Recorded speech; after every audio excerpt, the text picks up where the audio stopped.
তুমি জানো আমার আজকে না খুব আগের দিনের কথা মনে পড়ছে। আগে যখন তুমি আমাকে দেখতে পারতে না, অবশ্য আমিও তোমাকে দু চোখে দেখতে পারতাম না, তারপর জানি কি থেকে কি হয়ে গেল। আমার বাড়িতে না এভাবে কেউ আসে না। হ্যাঁ, আপনার যা ব্যবহার তাতে কেউ আসবে না, সেটা খুব স্বাভাবিক। এবার কিন্তু আমাকে রাগিয়ে দিচ্ছেন।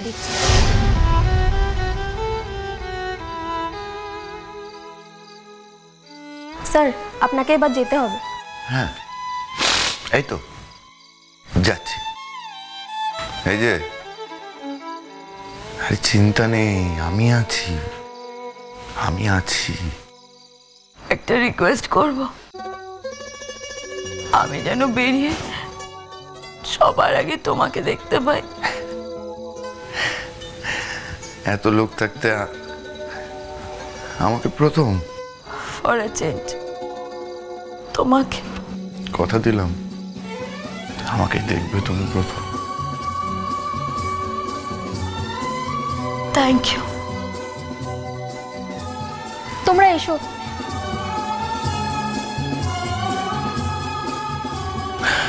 আমি থাকবো এখানে। चलते चलते मेरे ये गीत याद रखना, कभी अलविदा ना कहना, कभी अलविदा ना कहना। चलते चलते मेरे ये गीत याद रखना, कभी अलविदा ना कहना, कभी अलविदा ना कहना। रोते हंसते बस यूं ही तुम गुनगुनाते रहना, कभी अलविदा ना कहना, कभी अलविदा ना कहना। কিরে ভাবি, ওটিতে নিয়ে গেল?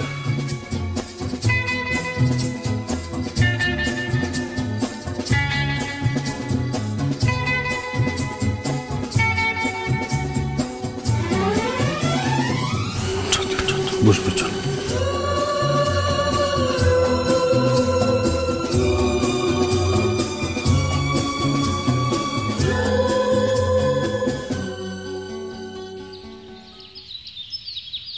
দেখো অর্জুন, বুঝতেই পারছো আমাদের মন মেজাজ কারোর ভালো নেই, তার মধ্যে সবকিছু নিয়ম রক্ষা করেই আমরা করলাম। আশীর্বাদটা সেভাবেই করছি। আসলে আমাদের এখানে সমস্ত কিছু সামনে তারপরে তো হাসপাতালে যেতে হবে। আমিও এখন সাজিকে নিয়ে বাড়ি যাব না, এখান থেকে বেরিয়ে আগে হসপিটাল যাব। না বাবা, তুমি এখন নতুন বউ নিয়ে বাড়িতে যাবে, এটা হয় না। আমার যে মন মানছে না মেজমা, ইচ্ছে করছে ছুটে হসপিটালেই চলে যাই, জানো তো। সেজন্যই তো আমি ওকে বারবার বলছিলাম যে। জানি, কিন্তু সবকিছুর তো একটা নিয়ম আছে। তুমি যে বাড়িতে যাচ্ছ তাদেরও একটা আশা আছে, তাদেরও কিছু নিয়ম আছে, সেগুলো মানতে হবে তো। তুমি বাড়ি ঢুকবে তাদের অনুমতি নিয়ে, তারপরে গুনগুনকে দেখতে যাবে হাসপাতালে।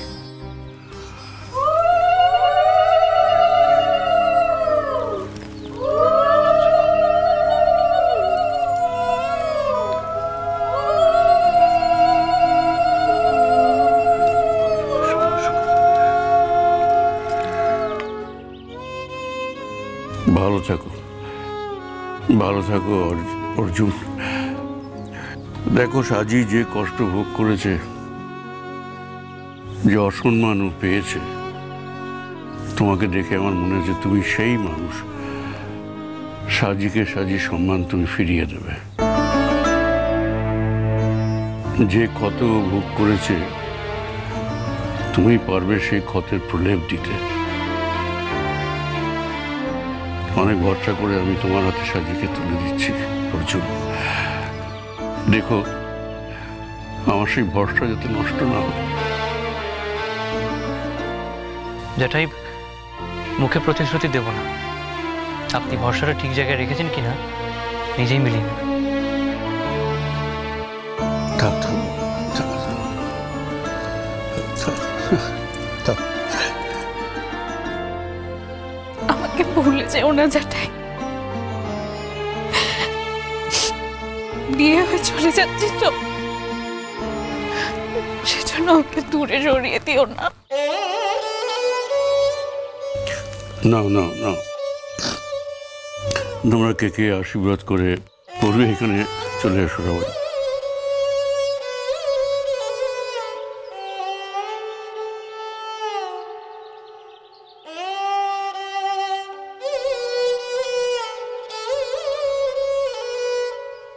খুব ভালো করে সংসার করিস মা।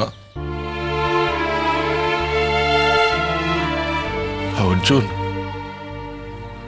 আমাদের মেয়েটাকে একটু ভালো করে দেখো।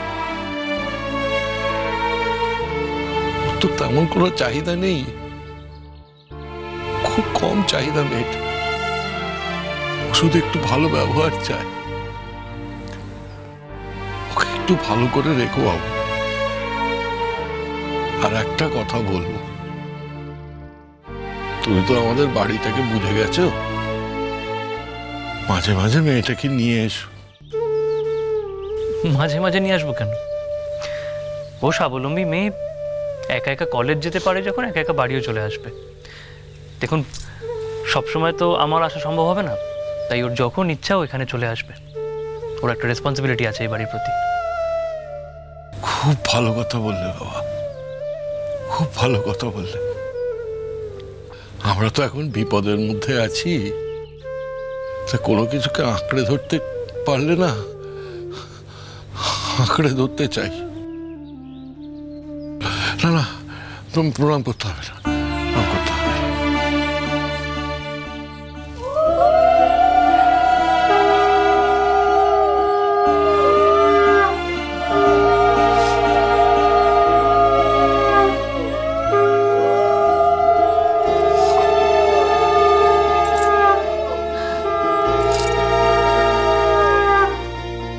মেজো জেঠু, হ্যাঁ রে মা, যখনই মন খারাপ করবে ছুটে চলে আসবে। আর যদি তুই না আসতে পারিস, আমি চলে যাব। এই তো একটা মানুষ, আমার আর কি আছে মা? এই তো আমি কখনো তোর কাছে, কখনো চিনির কাছে, আর কখনো গুণের সঙ্গে গানের চর্চা করবো। মেয়েটাকে ভালো করে দাও ঠাকুর, মেয়েটাকে ভালো করে দাও। কেঁদো না মেজো জেঠু, তুমি কিন্তু একদম কাঁদবে না। তুমি দেখো, আমরা যতক্ষণে হসপিটালে যাব না, ততক্ষণে গুনগুনের অপারেশনও হয়ে যাবে, আরো ভালোও হয়ে যাবে। হ্যাঁ, অপারেশন শুরু হয়ে গেছে তো, তাই জন্য একটু ব্যস্ত হয়ে গেছে, বুঝলি না মা?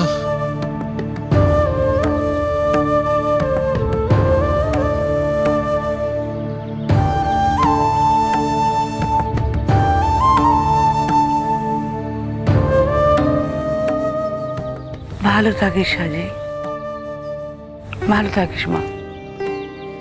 অর্জুন, তোমরা খুব ভালো থেকো আর প্রত্যেককে ভালো রেখো। দেখছিস তো গুনগুন এবারের বৌমা, ওর জন্যে তুই আমরা বাড়ির প্রত্যেকে কত কষ্ট পাচ্ছি।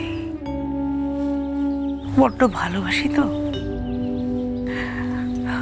ও সমানভাবে আমাদের ভালোবাসে।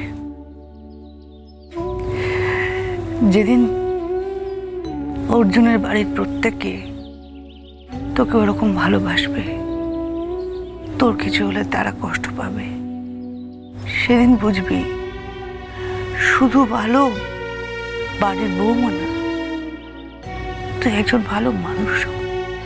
দেখ তুই পারবি। ভালো থেকো বাবা। তুমি আমাকে আশীর্বাদ করো মেজমা। আপনারা আপনারা প্লিজ সবাই কান্নাকাটি করবেন না, আমার খুব খারাপ লাগছে। আমি জানি আপনাদের কষ্ট হচ্ছে। একদিকে হসপিটালে গুনগুনের অপারেশন হচ্ছে, আরেকদিকে আপনাদের বাড়ির মেয়ে বিয়ে হয়ে চলে যাচ্ছে। এই দুটো কষ্টে আপনারা সবাই মুষড়ে পড়েছেন, কিন্তু কি করা যাবে বলুন? এটাই তো জীবনের অংশ। জীবন থাকলে শরীর খারাপ করবে, আবার শরীর ভালোও হবে। আবার জীবন থাকলে বিয়ে সংসার এগুলো হবে। আপনাদের নতুন করে আমি আর কি বলবো? আপনারা প্লিজ সবাই একটু শক্ত হন।